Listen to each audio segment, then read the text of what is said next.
Hey everyone, this is the second video lecture for the new unit. This section is entitled Permutations. Just a reminder that the notes for this section are on the handout that I put up on Monday, so there's not a new handout for this lecture. You might not know what a permutation is. That's not an everyday word, and we will define that soon. But before we do that, we have to get through a little bit of math notation known as factorial notation. Let me read the definition to you. It says, if n is a positive integer, the notation n followed by an exclamation point, so if you see a positive whole number followed by an exclamation point, we read that notation n factorial, and it means the product of all positive integers from n all the way down through 1. So it's just a shorthand notation for saying we want to take a series of integers starting at n and decreasing by 1 all the way down to 1 and multiplying them all together. And from the last lecture, you know that multiplying integers together is part of the fundamental counting principle, so you can see how this might come up from time to time in our counting problems. So on the next slide, I've got some examples of the notation and how you would compute it. That first notation is an excitement about the number 3. It doesn't say 3.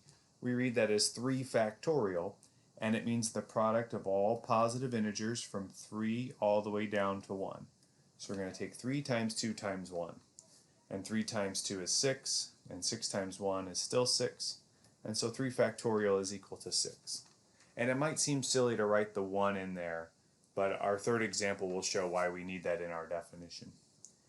8 factorial is 8 times 7 times 6 times 5 times 4 times 3 times 2 times 1. And I happen to have that one memorized. That's 40,320.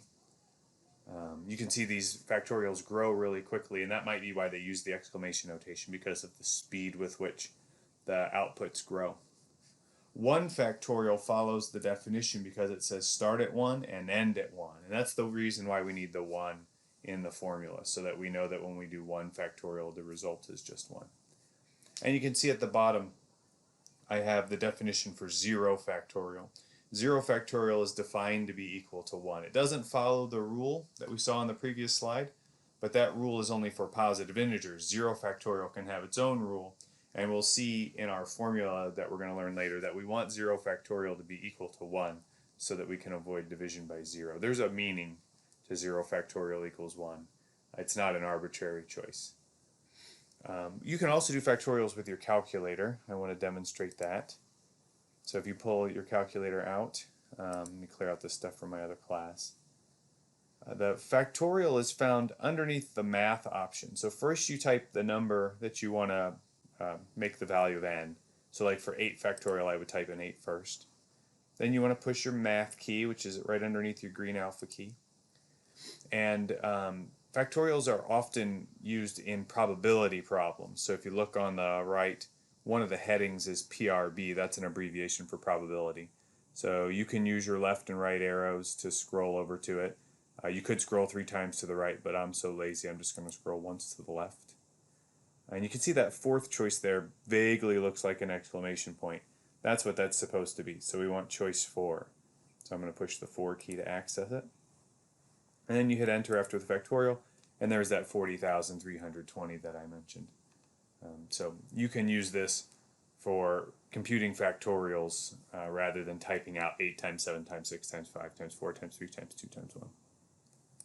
Let's look at a couple of problems where factorials would be a useful way to approach it.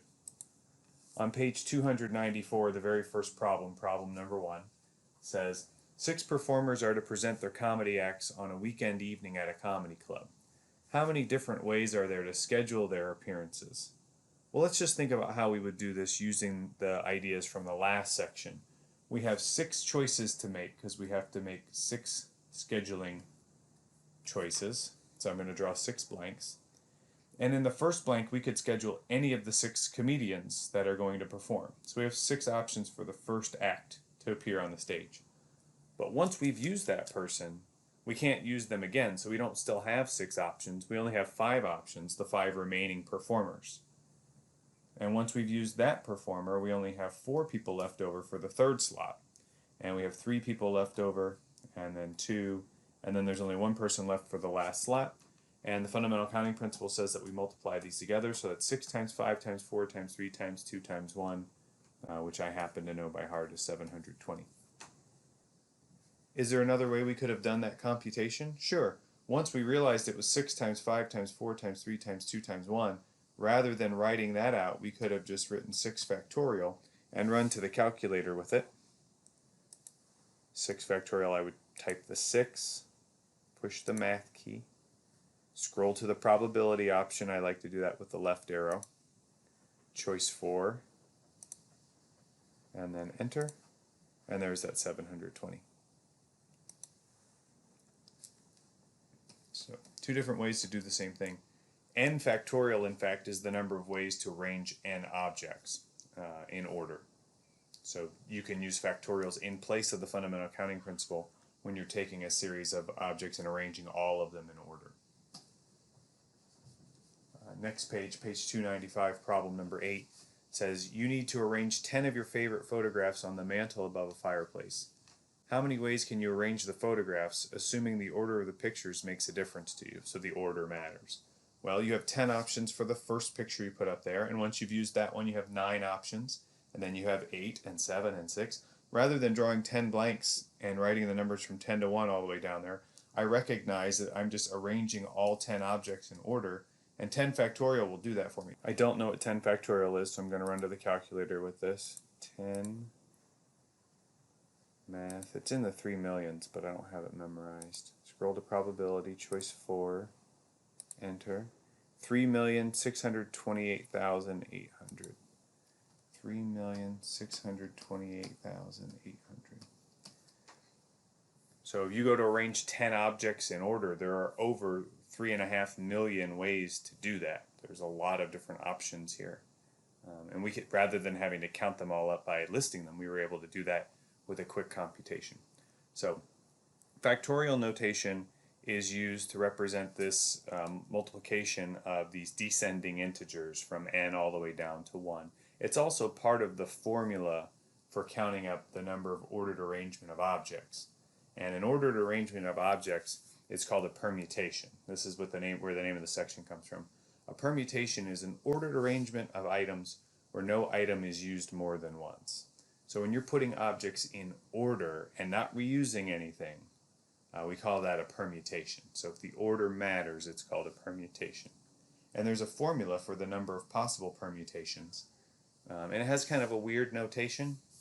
It says the number of possible permutations if r items are taken from n items is denoted by using this subscript n, then a capital P, and then a subscript r. So if you're writing on lined paper taking your notes, the n would be little and the r would be little surrounding the p like this. And the formula depends on factorials. It says take n factorial and divide it by n minus r factorial. Now this formula can be used by hand, and I'll do it that way at least once, but this permutation formula is loaded into your calculator. So my preference would be that you only use the calculator for this. You don't have to use or do this formula by hand. I'm also going to show you that any problem that can be done using this formula can be done by fundamental counting principle, and so you'll have options for all of those. So let's take a look at an example. This is on page 295 still. We're looking at problem number 41. It's the first of the story problems after the permutations are introduced. It says a club with 10 members is to choose 3 officers, a president, a vice president, and a secretary-treasurer. Secretary-treasurer is one office. One person serves both roles. If each office is to be held by one person, and no person can hold more than one office, that is, no item in the set can be reused, like in a permutation, and how many ways can those offices be filled? So I'm going to start with our old way of doing this. We have 3 choices to make. We're going to choose 3 officers. So that's 3 blanks. And there are 10 different people who could be assigned to the first office, let's say to president. But nobody can hold more than one office. So once somebody's been elected president, that takes them out of the running for any of the other offices. So let's say we pick the vice president next. There are 9 people who could serve as the vice president.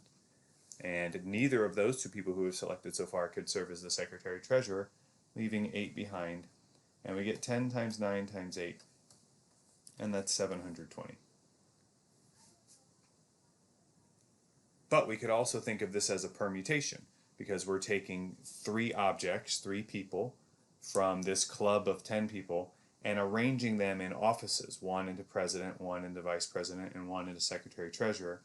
And so we could think of this as 10 people, and we're going to choose and permute three of them. And the formula says that that would be 10 factorial over 10 minus 3 factorial. So that's 10 factorial over 10 minus 3 factorial, which is 10 factorial over 7 factorial. And that looks like a scary computation, but 10 factorial means 10 times 9 times 8 times 7 times 6 times 5 times 4 times 3 times 2 times 1. So that's just 7 factorial on the end. And these 7 factorials cancel. And there's the 10 times 9 times 8 that we got here. And that's how you can do these permutations by hand. They can be done by hand in a lot of instances. But you can also use the calculator to do a permutation. It's in the same spot as the factorial notation. So to do a permutation in the calculator, first you're going to type the value of n, which is the total number of objects you have to choose from. In this example, that was 10. You're going to push that same math key, and you're going to scroll to that same probability heading. And you'll see choice 2 has that NPR notation. The N and the R aren't written as subscripts, but that's the best this calculator can do with the way that its pixels are set up. So you're going to select choice 2. And then you type the value of R. We're selecting 3 of the 10 objects and arranging them in order. You hit the enter key and there's that 720. Again, this problem can be done in 2 different ways. You can either think of it as a fundamental counting principle problem and come up with the 720 that way, or you can realize that we're doing a permutation of 3 objects taken from a set of 10 objects and use the 10p3. So problem number 43, same page, says, for a segment of a radio show, a disc jockey can play 7 songs. If there are 13 songs to select from, in how many ways can the program for this segment be arranged? Notice that we're arranging them in order, and that's an important part of the definition of a permutation. A permutation is an ordered arrangement. So since they're putting them in an order, which song are you going to play first, which song are you going to play second, we can do this one by permutations. We can also do this one by fundamental counting. The disc jockey has 7 choices to make because there are 7 songs to play.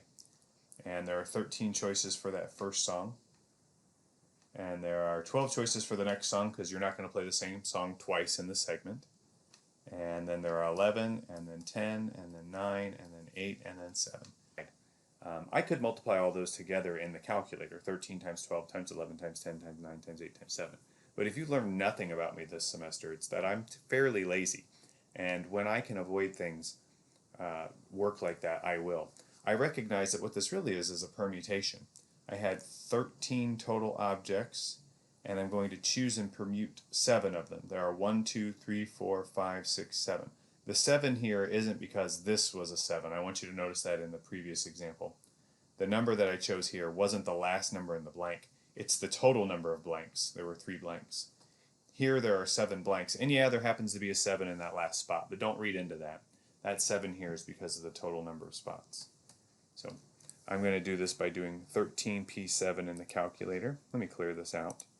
So this is 13 math, scroll to probability, choice 2 because it's permutation, 7 for the 7 blanks, and that comes out to, what is that, 8,648,640? 8,648,000, I've already forgotten, sorry, 48,640.